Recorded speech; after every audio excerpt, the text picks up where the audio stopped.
সুবহানাল্লাহ, আল্লাহ পাকের পরিকল্পনা দেখুন, যে নবী মুহাম্মদ সাল্লাল্লাহু আলাইহি ওয়াসাল্লামকে মক্কা থেকে তাড়িয়ে দিচ্ছে মানুষ, আল্লাহ রাব্বুল আলামিন সেই মক্কা নবীর পায়ের সামনে এনে দিলেন। সুবহানাল্লাহ, মাত্র 8 বছরের ব্যবধানে। যে বদর যুদ্ধে মুসলিমদেরকে একদম নিঃশেষ করে দেওয়ার প্ল্যান করা হয়েছে, ওই বদরেই আল্লাহ রাব্বুল আলামিন আবু জেহেলের মৃত্যু লিখে রাখলেন। যে ইউসুফকে কুয়ায় ফেলে দিল তার ভাইরা, সেই ইউসুফকে আল্লাহ পাক সেখান থেকে রাজপ্রাসাদ, সেখান থেকে কারাগার, সেখান থেকে আবার নিয়ে আসলেন মিশরের পলিটিক্যাল পাওয়ারে। আল্লাহর পরিকল্পনা। যে ইয়াসরিব একসময় ইহুদিদের দাপটের জায়গা ছিল, ওই ইয়াসরিব মুসলিমদের পরতর্কতা করলেন আল্লাহ পাক হিজরত করিয়া। বাদশাহ নাজাশী আবিসিনিয়ায়, আমি তো মালয়েশিয়াকে আবিসিনিয়া মনে করি, এখানে মাশাআল্লাহ এরকম পরিবেশ আছে, শান্তিপূর্ণ ইসলামী পরিবেশ। বাদশাহ নাজাশীর এরকম পরিবেশ ছিল। বাদশাহ নাজাশী কিন্তু মুসলিম ছিল না, সে খ্রিস্টান ছিল। তারপরেও নবীজি বলতেন বাদশাহ নাজাশীর রাজ্যে কেউ জুলুমের শিকার হয় না। সুবহানাল্লাহ, যদিও সে মুসলিম ছিল না। ওখানে ইসলাম নিয়ে গেলেন আল্লাহ পাক, ওখান থেকে পুরো আফ্রিকায় ইসলাম ছড়িয়ে পড়লো। সুবহানাল্লাহ। এক খালেদ বিন ওয়ালিদ রাদিয়াল্লাহু আনহু, যার হাতে উহুদ যুদ্ধে বহু মুসলিমের প্রাণ গিয়েছে না, সেই মানুষকে আল্লাহ রাব্বুল আলামিন হেদায়েত দিয়ে 100টা যুদ্ধ করিয়েছেন। সুবহানাল্লাহ। আল্লাহ পাকের পরিকল্পনা আমরা বুঝতে পারবো না, আল্লাহ পাকের পরিকল্পনা আমরা বুঝতে পারবো না। ওমা কারু ওমা কারুল্লাহ, তারা কৌশল করে, আল্লাহ পাকও পরিকল্পনা করে। তো আল্লাহ পাকের কি পরিকল্পনা? যৌবন কালটা আল্লাহ পাক মুসা আলাইহিস সালামকে ফিরআউনের ঘরেই কাটালেন, এবং আল্লাহ পাক মুসা আলাইহিস সালামকে দুটো গুণাবলী দিয়ে বড় করলেন। দুটো গুণাবলী মনে রাখবেন। এক হচ্ছে কওয়ী, তিনি শক্তিশালী ছিলেন, ফিজিক্যালি অনেক শক্তিশালী ছিলেন। আমিন মানে বিশ্বস্ত ছিলেন, কওয়ীউল আমিন। মনে থাকবে ইনশাআল্লাহ। আমরাও আল্লাহর কাছে দোয়া করি, আল্লাহ আমাদেরকে কওয়ী বানিয়ে দিন এবং আমিন বানিয়ে দিন। আমিন। এবার যৌবনে উপনীত হয়েছেন, টকবকা রক্ত, বাইরে বের হয়েছেন। বাইরে বের হয়ে দেখছেন যে দুজন ব্যক্তি লড়াই করছে, ইয়াকতাতুলান রাজুলান ইয়াকতাতুলান, দুজন ব্যক্তি মারামারি করছে। একজন মিন শিয়াতি, তার বনু ইসরাইল কওমের মধ্যে, আরেকজন হচ্ছে আদুবি, তার শত্রুর মধ্যে। তো মুসা আলাইহিস সালাম গিয়ে সাহায্য করতে চাইলেন তার কওম। আমরা বলি না দেশি ভাই সাপোর্ট দিই, তাই না?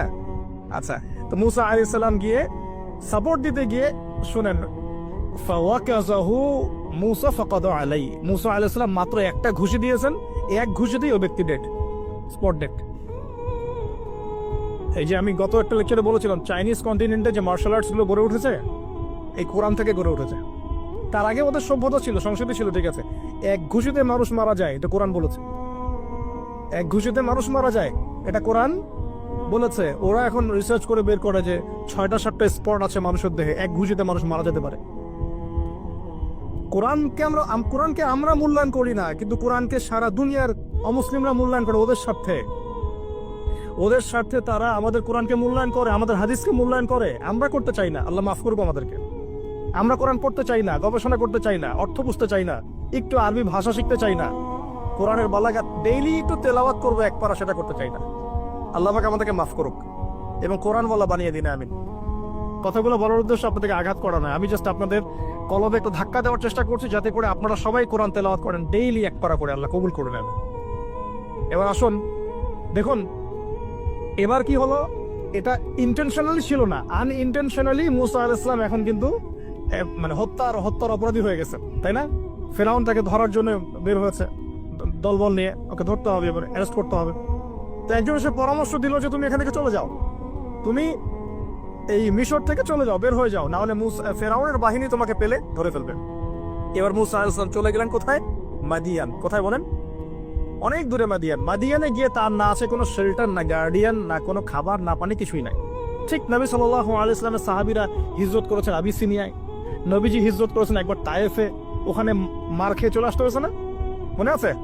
তায়েফের 3টা গোত্র ছিল, আব্দে ইয়ালাইল, আব্দে মাসউদ, হাবিব বিন আমর, এই 3 গোত্রের নেতা ছিল। এরা নবী সাল্লাল্লাহু আলাইহি ওয়াসাল্লামকে ছোট ছোট বাচ্চাদেরকে দিয়ে পিটিয়েছিল, নাউযুবিল্লাহ। তারপরে নবীজি বদদোয়া করেন নাই, ওখান থেকে চলে আসছেন মক্কায়। আমি গুছিয়ে বলছি শর্ট করে। তো এভাবে মুসা আলাইহিস সালামকেও হিজরত করতে হয়েছে। দেখেন, আমার নবীজিকে হিজরত করতে হচ্ছে মদিনায়, তার মানে হিজরা বিষয়টা ইসলামের সাথে সম্পৃক্ত। পরিবেশ পরিস্থিতি অনুকূলে না থাকলে, যেখানে ভালো পরিবেশ সেখানে গিয়ে মানুষ থাকতে হবে। আলহামদুলিল্লাহ, এখানে ভালো পরিবেশ আছে, আপনারা ভালো পরিবেশ পেয়েছেন। কিন্তু যারা চ্যালেঞ্জ গ্রহণ করে সমাজের জাহিলিয়াত গুলোকে সরানোর চেষ্টা করবে, সংস্কারের চেষ্টা করবে, তারা আল্লাহর কাছে অনেক বেশি পছন্দের। তার মানে প্রথম ফাইট আমাদেরকে করতে হবে। করতে করতে গিয়ে এক পর্যায়ে যদি দেখি যে না আর পারছি না, তখন কি? হিজরা। এটা মাথায় রাখতে হয়। এখন নবী সাল্লাল্লাহু আলাইহি ওয়াসাল্লামকেও করতে হচ্ছে। মুসা আলাইহিস সালাম চলে গেলেন মিশর থেকে কোথায় বলেন, মাদিয়ানে। তখন আরেকজন নবী ছিলেন, তার নাম কি? শুআয়ব। মাশাআল্লাহ, শুআয়ব আলাইহিস সালাম। শুআয়ব আলাইহিস সালাম সম্পর্কে আল্লাহ পাক বলেছেন তিনি অত্যন্ত চমৎকার বাগ্মী ছিলেন।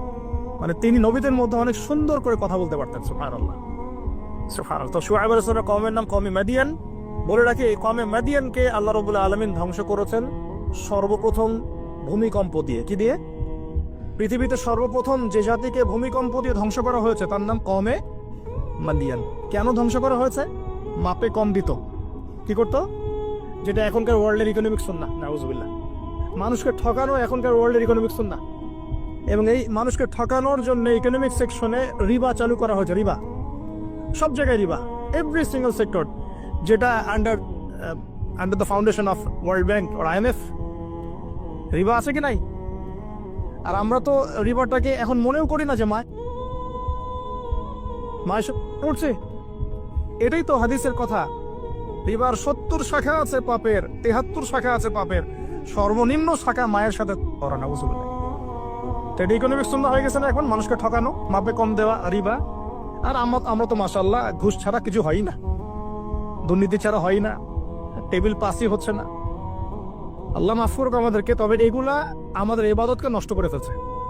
কারণ হারাম রিজিক থাকলে ইবাদত দোয়া কবুল হয়। আল্লাহ পাক আমাদেরকে হালাল খাওয়ার তৌফিক দান করুন।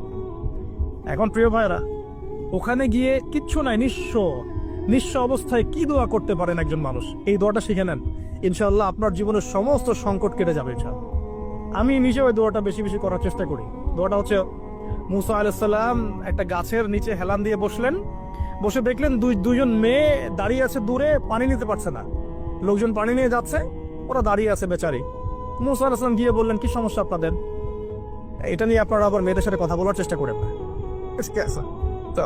মাহারাম গায়রা মাহারাম মেনে চললেন। তারা বললো যে আমাদের বাবা অনেক বৃদ্ধ মানুষ, আমরা পানি নিতে পারি না যতক্ষণ না আমাদের কম পানি নিয়ে চলে যায়। তো মুসা আলাইহিস সালাম একটু বললাম না, ফিজিক্যালি খুব স্ট্রং ছিলেন, থাকে না বডি বিল্ডার, সামনে গিয়ে কথা বলে সরব পানি দিতে দাও, তখন মানুষ একটু মূল্যায়ন করে না। তো মুসা আলাইহিস সালাম এভাবে পানি নিয়ে দিলেন এবং বাছুরদেরকে পানি পান করালেন, করিয়ে গাছের নিচে এসে বসে আছেন।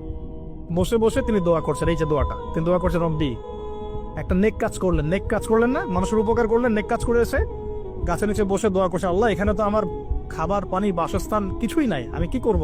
রব্বি ইন্নী লিমা আনজালতা ইলাইয়া মিন খায়রিন ফাকির।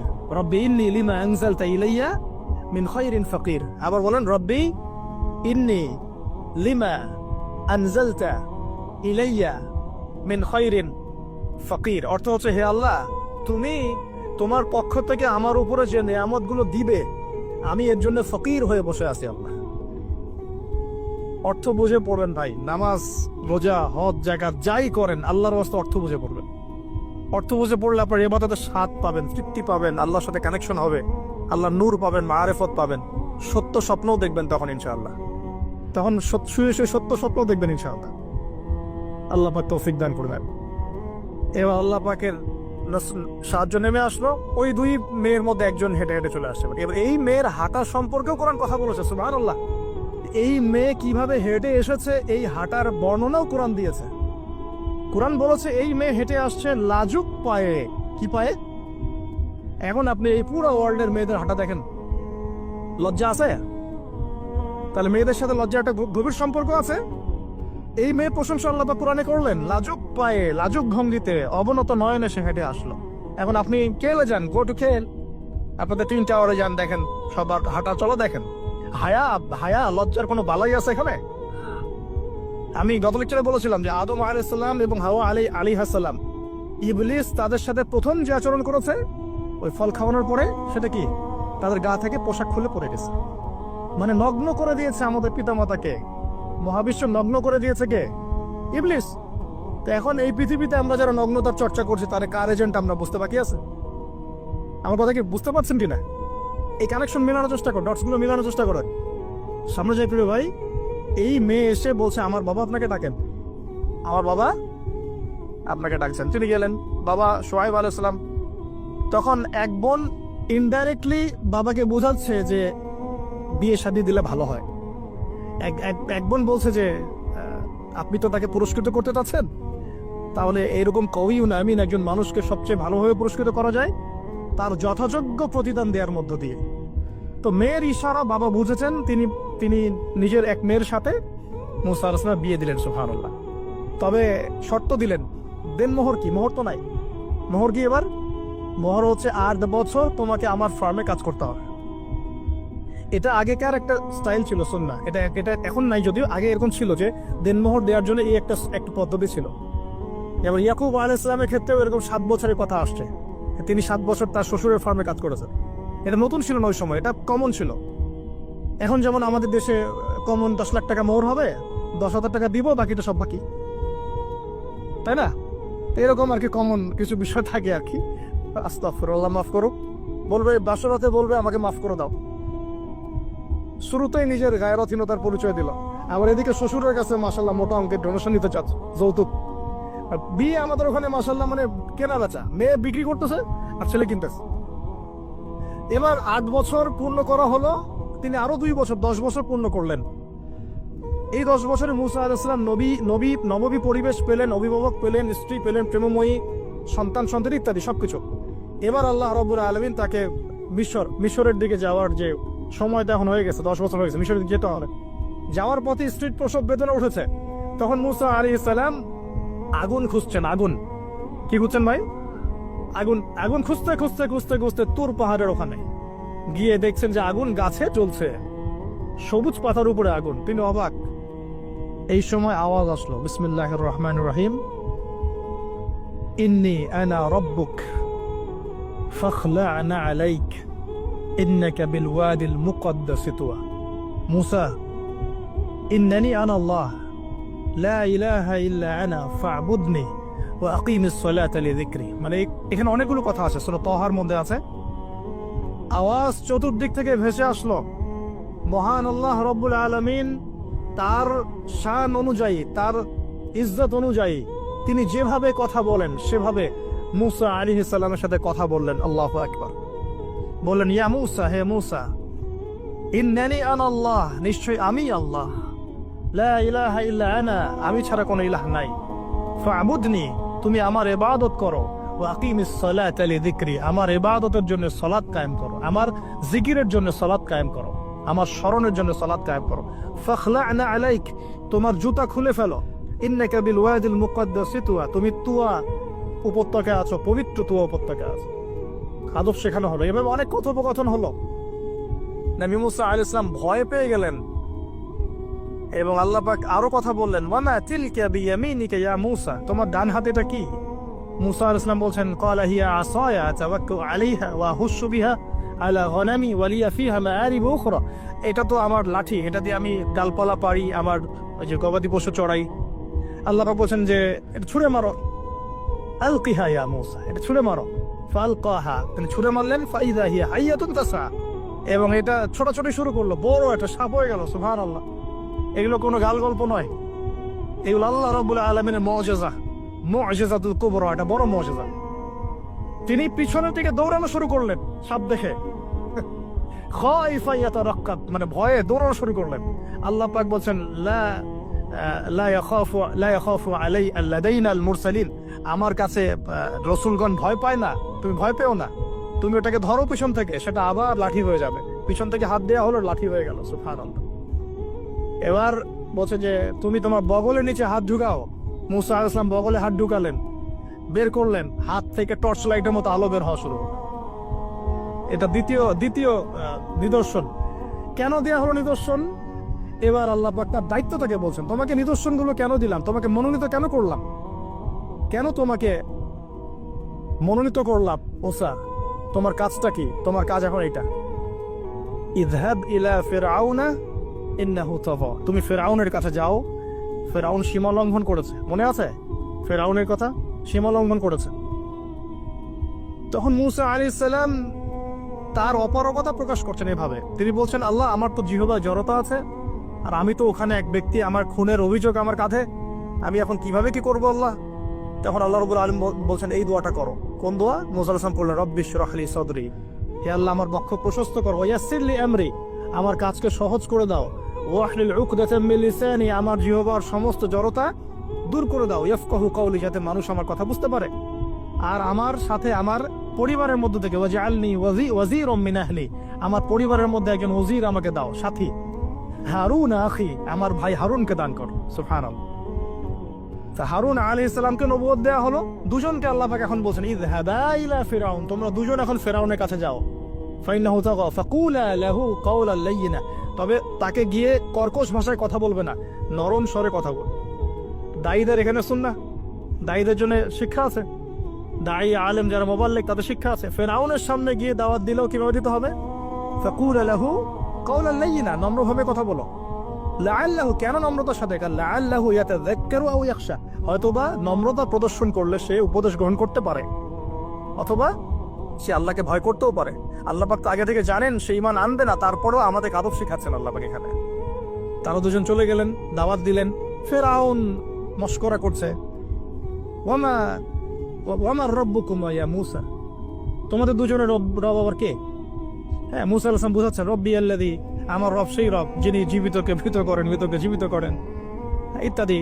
মানে যার হুকুম ছাড়া একটা গাছের পাতাও নড়ে না, যিনি মাটি থেকে সব উৎপন্ন করেন, বৃষ্টি বর্ষণ করেন, সব বুঝালেন। ফিরআউনের বক্তব্য তখন এটাই ছিল, তোমাদের কাছে কি কোন নিদর্শন আছে, কোন আয়াত নিদর্শন আছে? হ্যাঁ, নিদর্শন আছে। কি? লাঠি ছুঁড়ে মারলেন, সাপ হয়ে গেল। এখন ফিরআউন বলছে এটা তো জাদু, এটা কি? আমার জাদুকররা ওটা পারেন, জাদুকর থেকে ডেকে না হলো, জাদুকররাও লাঠি ছুঁড়ে মারলো, সাপ হয়ে যাচ্ছে। কিন্তু এই বড় সাপ ওদের সব সাপকে খেয়ে ফেললো। তখন ফিরআউন কিন্তু ভয় পেয়ে গিয়েছিল। এরপরেও এই হাত বের করে আলোর এই নিদর্শন দেখানো হলো, তাওহীদের দাওয়াত দেওয়া হলো, ফিরআউনকে ভয় করতে বলা হলো, ফিরআউনকে সতর্ক করা হলো যে আমার রব, আপনার রব, সবার রব হচ্ছেন আল্লাহ। সবকিছু বোঝানো হলো, কিন্তু ফিরআউন এই কোনো কথাই গ্রহণ করলো না। এরপরে সে বনু ইসরাইলকে ডিভাইড অ্যান্ড রুল করলো। ডিভাইড অ্যান্ড রুল মানে ওদেরকে ভাগ করতো এবং রুল করতো, ঠিক যেটা এখনকার গ্লোবাল অ্যাফেয়ার্সে করা হচ্ছে। ডিভাইড অ্যান্ড রুল, আমাদেরকে তারা ভাগ করে দিয়েছে, আমাদের পুরো কমিউনিটি, গ্লোবাল মুসলিম কমিউনিটিকে তারা ভাগ করে দিয়েছে এবং রুল, শাসন করছে। এবং কারো গায়ে আঘাত লাগলে আরেকজন গিয়ে সেই ব্যথা নিরসন করতে চায় না, বরং অপেক্ষা করে আমার গায়ে তো আর আসে নাই, তার গায়ে আসছে। ঠিক আছে, ব্যাপারটা এটা শুধু গ্লোবাল অ্যাফেয়ার্স না, এটা সবখানে, একটা রাষ্ট্রের ভিতরেও ঢুকে গেছে। ওই ভাইকে বলছে বলুক, আমাকে তো আর কিছু বলে নাই, ওকে গায়েব করে ফেলুক, আমাকে তো আর কিছু করে নাই, ও ভিতরে গেছে, আমাকে তো কিছু বলে নাই। এই আচরণের কারণে আস্তে আস্তে আস্তে আস্তে মুসলিমদের শক্তি সব সংকুচিত হয়ে আসে। এটা নতুন কোনো বিষয় না, ফিরআউনের সুন্নত এটা, ডিভাইড অ্যান্ড রুল, যেটা ব্রিটিশরা করে গেছে সারা ওয়ার্ল্ডে। সুবহানাল্লাহ, দেখুন সবকিছু ওরা কোরআন থেকেই নিচ্ছে মনে হচ্ছে আমার কাছে। এখন একটা দুইটা না, নয়টা পরীক্ষা ফিরআউনকে করা হলো। মুসা আলাইহিস সালাম যখন বলেন, দোয়া করেন, তখন গজব উঠে যায়। ফিরআউন তখন এসে বলে যে ঠিক আছে, তুমি দোয়া করো, তাহলে আমরা বনু ইসরাইলকে ছেড়ে দিব। যখনই মুসা আলাইহিস সালাম দোয়া করে, গজব উঠে যায়, সে আর বনু ইসরাইলকে ছাড়ে না। এখন এভাবে 9টার বর্ণনা আসছে। একবার আসছে পঙ্গপালের শাস্তি, একবার আসছে ব্যাঙের শাস্তি, একবার আসছে মহামারীর শাস্তি, একবার আসছে উকুনের শাস্তি, একবার রক্তের নদী। এরকম 9টা আযাব আল্লাহ পাক দিয়েছেন কাদেরকে? এই ফিরআউনের সম্প্রদায়। সর্বশেষ, আমি লম্বা করলাম না, সর্বশেষ যেটা হয়েছে, কারণ আমি কনক্লুশনে কিছু পয়েন্ট বলবো। সবশেষে যেটা হলো 20 বছর, কত বছর? প্রায় 20 বছর জুলুম করলো ফিরআউন দাওয়াত পাওয়ার পরে। প্রায় 20 বছর। দাওয়াত পাওয়ার আগের কথা তো বাদ, ইসলামের দাওয়াত পাওয়ার প্রায় 20টা বছর সে বনু ইসরাইলকে এভাবেই টর্চার করতে থাকলো। 9টা নিদর্শন আসলো, কোনোটাই সে গ্রহণ করলো না। এবং সর্বশেষ তার কল ছিল যে আমি ছাড়া তোমাদের কোনো রব আছে এটা আমি জানি না, নাউজুবিল্লাহ। এবং সূরা নাবার মধ্যে আল্লাহ বলেছেন যে ফিরআউন বলেছিল আনা রাব্বুকুমুল আ'লা, আমি তোমাদের মহান রব, নাউজুবিল্লাহ। এই ছিল ফিরআউনের শেষ স্টেটমেন্ট। এবার মুসা আলাইহিস সালাম কে নিয়ে চলে যাচ্ছেন মিশর থেকে। ফিরআউন দলবলে ধাওয়া করছে, সামনে সাগর আর পিছনে ফিরআউনের বাহিনী। মুসা আলাইহিস সালাম এখানে বনু ইসরাইলকে নিয়ে একটা রিমরক বলি আমরা, যেটা পাহাড়ে উঠতে সামনে যেতে না পারে পিছনে যেতে না পারে, এরকম একটা অবস্থা। এই সময়ে ফেরাউনের মুসা আলাইহিস সালামের গোত্রের কিছু মানুষ বলেছিল যে ইয়া মুসা ইন্না লামুদরাকুন, হে মুসা আমরা তো ধরা পড়ে গেলাম, আমরা মনে হচ্ছে ধরা পড়ে গেলাম। এই অবস্থাতে মুসা আলাইহিস সালাম বলেছিলেন একটু বোঝার চেষ্টা করেন, পিছনে ফেরাউনের বিশাল বাহিনী, সামনে সমুদ্র, যাওয়ার কোনো জায়গা নাই, একদম কোনো জায়গা নেই, খালি চোখে কোনো জায়গা দেখা যাচ্ছে না। ওই সময় খালি চোখে বাহ্যিক চোখ দিয়ে কোনো উপায় দেখা যাচ্ছে না, বাহ্যিক চোখে ওই সময় কোনো উপায় দেখা যাচ্ছে না নিষ্কৃতি নাজাতের। ঠিক এখন সারা ওয়ার্ল্ডে বাহ্যিক চোখে মুসলিমদের নাজাতের কোনো পথ দেখা যাচ্ছে না। বাহ্যিক চোখ দিয়ে কি করবে মুসলিমরা? খালি পড়াশোনা করবে, না কমিউনিটি করবে, না জিহাদ করবে, নাকি তাগুতের এগেইনস্টে লড়বে? কি করবে মুসলিমরা? নাকি সারাদিন বসে বসে মসজিদে তাসবিহ টিপবে, নামাজি পড়বে? কি করবে মুসলিমরা? বাহ্যিক চোখ দিয়ে এখানেও কোনো ফয়সালা দেখা যাচ্ছে না। তখন আল্লাহ রাব্বুল আলামিন মুসা আলাইহিস সালামকে একটা পরীক্ষাও নিলেন। একজন বলছে ইন্না লামুদরাকুন, আমরা ধরা পড়ে গিয়েছে। মুসা আলাইহিস সালাম তখন বলছেন দৃঢ় চিত্তে, কাল্লা কাল্লা, কখনো না, ইন্না রব্বি মাইয়া সাইয়াহদিন, নিশ্চয়ই আমার রব আমার সাথে আছেন, তিনি আমাকে পথ দেখাবেন। সুবহানাল্লাহ। তাহলে আজকেও মুসলিমদের সারা ওয়ার্ল্ড ওয়াইড এই চেতনাই থাকা উচিত যে কাল্লা, কখনো না, আল্লাহ ইন্না রব্বুনা মা'ানা, নিশ্চয়ই আমাদের রব আমাদের সাথে আছেন, তিনি আমাদেরকে পথ দেখাবেন ইনশাআল্লাহ। এই পথে আমরা চাই ইহদিনাস সিরাতাল মুস্তাকিম, তাই না? সিরাতাল লাযিনা আন'আমতা আলাইহিম গায়রিল মাগদুবি আলাইহিম ওয়ালাদ যালিন। এই বাস, যখন আপনি পুরো দমে আল্লাহর উপর তাওয়াক্কুল করে ফেলবেন, তখনই তো আল্লাহ রাব্বুল আলামিনের নুসরা নেমে আসবে। বদরের মাঠে নবী সাল্লাল্লাহু আলাইহি ওয়াসাল্লাম হাত তুলে দোয়া করেছে, আল্লাহ এই 313 জন মুসলিম যদি আজকে শেষ হয়ে যায়, ইসলামের নাম নেওয়ার কেউ থাকবে না। দোয়া করতে করতে চাদরটা পর্যন্ত পড়ে গেল। আবু বকর সিদ্দিক দৌড়ে এসে চাদর উঠাই দিলেন, দিয়ে কান্না জড়িত কণ্ঠে বলছেন, হাসবুক ইয়া রাসূলুল্লাহ, যথেষ্ট হয়েছে আল্লাহ রাসূল, যথেষ্ট হয়েছে, আর দোয়া করার দরকার নাই, ইনশাআল্লাহ আল্লাহ সাহায্য নেমে আসবে। আল্লাহ পাকের সাহায্য নেমে আসলো, হাজার হাজার ফেরেশতা আল্লাহ নামিয়ে দিলেন বদরের মাঠে। আপনি দেখুন যে সুবহানাল্লাহ, নবী সাল্লাল্লাহু আলাইহি ওয়াসাল্লাম হিজরত করছেন আবু বকর সিদ্দিককে সাথে নিয়ে। মনে আছে গারে সাওরের ঘটনা, সবাই ঘিরে ফেলেছে, এমনকি নিচ থেকে উপরে ওদের পা দেখা যাচ্ছে। আবু বকর সিদ্দিক বলছেন যে ইন্না মুদরাকুন, আমরা ধরা পড়ে গেলাম ইয়া রাসূলুল্লাহ।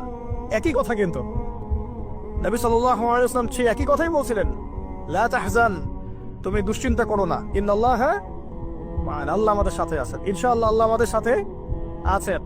তবে কাদের সাথে আল্লাহ থাকবেন? যারা নামাজ পড়ে না, যারা তাওহীদ শিখে না, সুন্নতের উপর আমল করে না, যারা রিবা খোর, যারা মাদক দ্রব্য সেবন করে, জিনা করে, পর্নোগ্রাফি দেখে, যে বেপরদায় চলে, এদের সাথে আল্লাহ থাকবেন। আমরা যদি আমাদের অবস্থান উন্নত করতে না পারি, আমাদের দ্বারা উম্মার বিজয় হবে না, ফুল স্টপ। আমরা যদি আমাদের অবস্থান উন্নত করতে না পারি, মানে এই যুগের আবু বকর, ওমর, ওসমান, আলী হতে না পারি, আমাদের দ্বারা বিজয় হবে না। আপনি যত টাকা ঢালেন না কেন, যত বড় সংগঠন করেন না কেন, যত পলিটিক্যাল অ্যাফেয়ার্স ডিল করেন না কেন, যতক্ষণ এ যুগের আবু বকর, ওমর, ওসমান, আলী আমরা হতে না পারছি, আমাদের হাতে বিজয় আসবে না। প্রথম কাজটা এখানে ভাই, প্রিয় ভাইরা, রাগ করছে নাকি কথায়?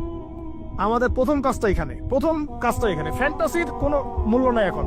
Eyewash, showdown, show off, fantasy, online, Facebook, কিচ্ছু নাই এগুলো। বিশ্বাস করে এগুলো কিচ্ছু হবে না এগুলো দিয়ে। কনস্ট্রাকটিভ কাজ না থাকলে, ঈমান, আমল, তাওহীদ, সুন্নাহ, সেরকম জজবা, সেরকম ইউনিটি, আল্লাহর পথে মাল খরচের প্রেরণা, মুসলিমদেরকে সহযোগিতা করার বড় মানসিকতা, একটা ব্রড মাইন্ডেড চিন্তা ভাবনা, এগুলো না থাকলে কোনটা সম্ভব হবে না। এখানে সাহায্য নেমে আসছিল না? ওই গারে সওরে কি তারা ধরা পড়েছিলেন? লা তাহজান ইন্নাল্লাহা মা'ানা, ভয় পেও না, আল্লাহ আমাদের সাথে আছেন। আল্লাহ কি সাথে ছিলেন না?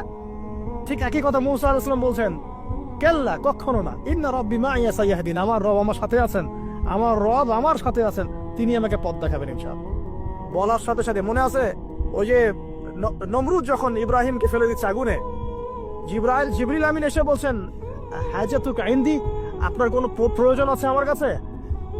ইব্রাহিম আলাইহিস সালাম আগুনে পড়তে পড়তে বলছেন, হাসবি আল্লাহ ওয়া নি'মাল ওয়াকিল, আল্লাহ আমার জন্য যথেষ্ট, তিনিই আমার উত্তম অভিভাবক, দরকার নেই। বলার সাথে সাথেই ইয়া নার কুনি বারদান ওয়া সালামান আলা ইব্রাহিম, এই আগুন ঠান্ডা হয়ে যাবে।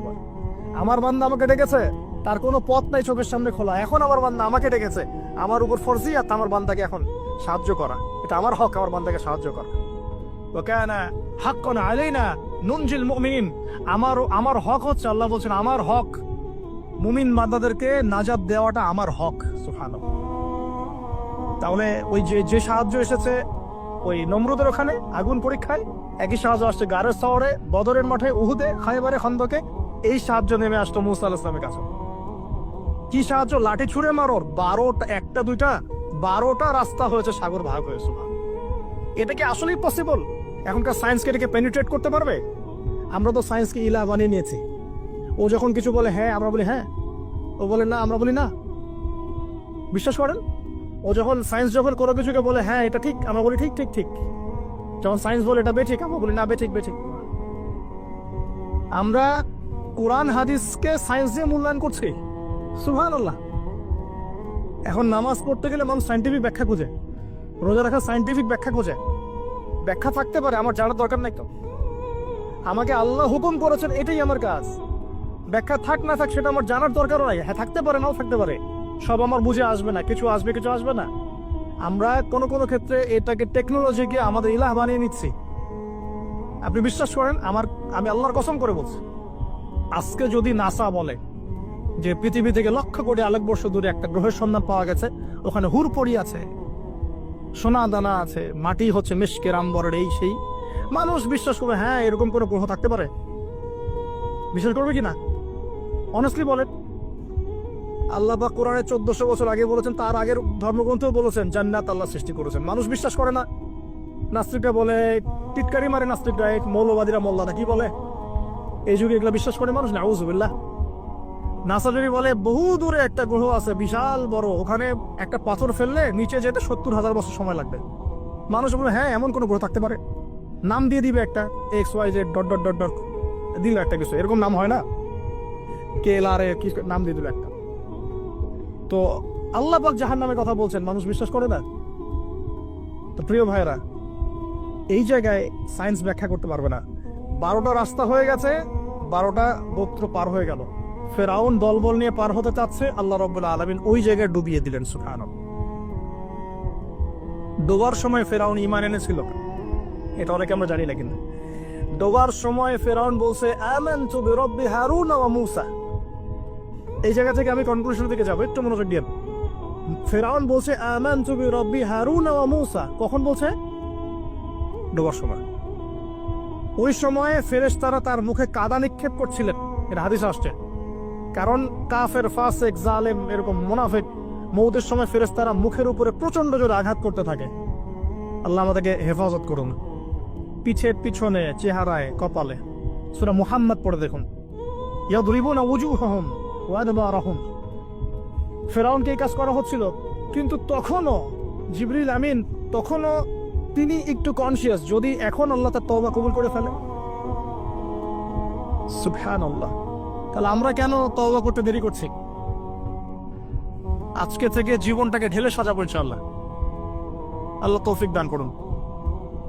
নিজের জীবন, নিজের ছেলে মেয়েদের জীবন, নিজের পরিবারের জীবন, আমাদের সমাজের জীবন, এবং বড় স্বপ্ন দেখব, আল্লাহর জমিনে দিন কায়েম করব, তারপর মরবো ইনশাআল্লাহ। আল্লাহ কবুল করুন, আমিন। এবার আসুন ভাই, আল্লাহ পাক তওবা কবুল করলেন না। আল্লাহ পাক বলেন আল আন, এখন, আল আন, এখন, আল আন, এখন। লাকাদ আসাইতা মিন ক্বাবল, এর পূর্বে তুমি তো সারা জীবন আমার অবাধ্যতা করে গিয়েছো। আজকে কি করব শোনো, আল ইয়াউমা নুনাজ্জিকা বিবাদানিক, আজকে তো আমি তোমাকে ক্ষমা করছি না, কারণ আজকে থেকে আমি তোমার এই যে বডি, তোমার দেহ বাদান, এটাকে প্রিজার্ভ করব, সংরক্ষণ করব। কেন সংরক্ষণ করব? এই বডিটা কোথায় আছে ভাই এখন? ফ্রান্সে না মিশরে? আচ্ছা, এখন মিশরে। আচ্ছা, আমি মাঝখানে শুনেছিলাম এটা রিসার্চের জন্য মনে হয় ফ্রান্সে নেওয়া হচ্ছে, মেবি। আমি ভাবছিলাম, পারিবারিক মিটিংয়ে বলছিলাম যে এই সভ্যতাটা একদিন ধ্বংস হয়ে যাবে, দেখে নিন। এই সিভিলাইজেশনটা একদিন ধ্বংস হয়ে যাবে, দেখে নিন। তারা ফেরাউনকে রাষ্ট্রীয় মর্যাদা দেওয়ার চেষ্টা করতেছে। আস্তাগফিরুল্লাহ, আল্লাহ মাফ করো। কেন তোমার দেহটাকে আমি সংরক্ষণ করলাম? আল ইয়াউমা নুনাজ্জিকা বিবাদানিকা, তোমার দেহটাকে আজকে আমি প্রিজার্ভ করে রাখবো। কেন? লিতাকুনা লিমান খালফাকা আয়া, তোমার এই যে ডেথ, এর পরে যত ফেরাউন পৃথিবীতে আসবে, তোমার মতো যত মানুষ পৃথিবীতে আসবে, তাদের সবার জন্য তুমি হবে নিদর্শন, আইডল।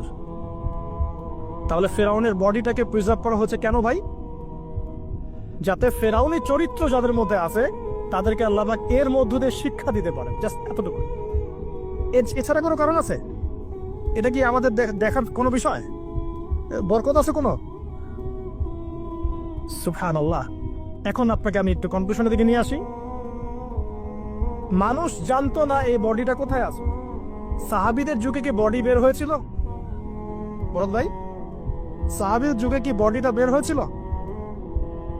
তাবেঈনদের যুগে, 4 ইমামের যুগে, ইমাম বুখারী, মুসলিম, তিরমিজি, নাসাই, ইবনে মাজাহ, আবু দাউদ তাদের যুগে, উমাইয়া খেলাফতে, উমাইয়া খেলাফত 93 ইয়ার্স, আব্বাসীয়দের সময় প্রায় 550 বছর। এই 550 বছরে আসছিল? আসে নাই। ফাতেমি সাম্রাজ্য চলে গেছে, কর্ডোভার ইসলামিক সাম্রাজ্য চলে গেছে, মোগলদের সময় চলে গেছে, এই তো আফগানদের সময় চলে গেছে, ইভেন অটোমান এম্পায়ার, এই যে উসমানীয় খেলাফত, আর্তুগরুল গাজীর ছেলে উসমানের হাত দিয়ে, এই যে প্রায় কত বছর, প্রায় তো এটা 500 বছর মতো হবে না, 500 বছর প্লাস মাইনাস। এই সময়গুলো, এই যে প্রায় আমরা 1445 হিজরির কথা বললাম, আপনি 1300 হিজরি, 1300 প্লাস হিজরিতে আপনি এই বডিটা পাবেন না।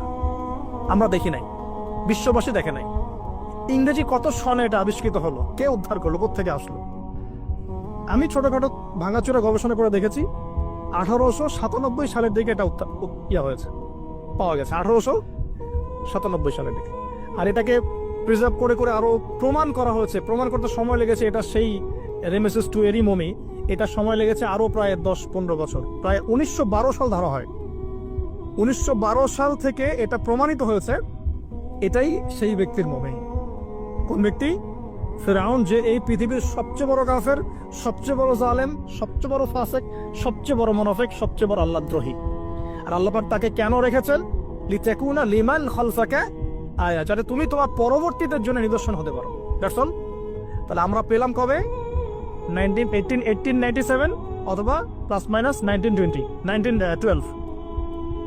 এখন আপনাকে আমি বলবো 1912 এর পর থেকে সারা ওয়ার্ল্ডে কি হয়েছে দেখো। 1912, 1917 এর পর থেকে সারা ওয়ার্ল্ডে কি হয়েছে আপনি খেয়াল করবেন। অটোম্যানদের খেলাফা gone case, first world war Ottoman খেলাফা গন। চলে আসলো নতুন একটা রেভলিউশন, ইউরোপিয়ান রেভলিউশন। আমি বলি যে the first group of গগ and ম্যাগগ, specially আমি স্পেসিফিকলি বলি না, বলি যে এদের মধ্যে ইয়াজুজ আর মাজুজের খাসলত আছে। আমি বলছি না এরাই ইয়াজুজ মাজুজ, এই কথাটা আমি বলছি না। আমি বলছি এদের মধ্যে মাস্ট বি, অবভিয়াসলি 100% ইয়াজুজ মাজুজের খাসলত আছে, চরিত্র আছে। এবং এই হাদিসটা আমি আমার মধ্যে আমার ইয়াকিন হয়ে গেছে আপনাদের কে এলে এসে, যখন আমি টুইন টাওয়ার নিচে বসে কফি খাচ্ছিলাম, আমার ইয়াকিন হয়ে গেছে যে এদের মধ্যে ইয়াজুজ মাজুজের খাসলত আছেই আছে। পরে আমি হাদিসটা আপনাদেরকে শোনাবো ইনশাআল্লাহ, শেষে পরে শোনাবো। এবার শোনেন, লাস্ট এই 17 থেকে আপনি 2023 পর্যন্ত হিসেব করে দেখেন। কনক্লুশন বলি, হিসেব করে দেখবেন আমরা আমাদের খিলাফা হারিয়ে ফেলেছি। মুসলিম উম্মাকে বিটস এন্ড পিসেস অনেকগুলো কান্ট্রিতে ভাগ করে দেওয়া হয়েছে। প্রত্যেকটা কান্ট্রির মধ্যে মাশাআল্লাহ সেকুলারিজম, ডেমোক্রেসি, ন্যাশনালিজম, কমিউনিজম ছড়িয়ে পড়েছে।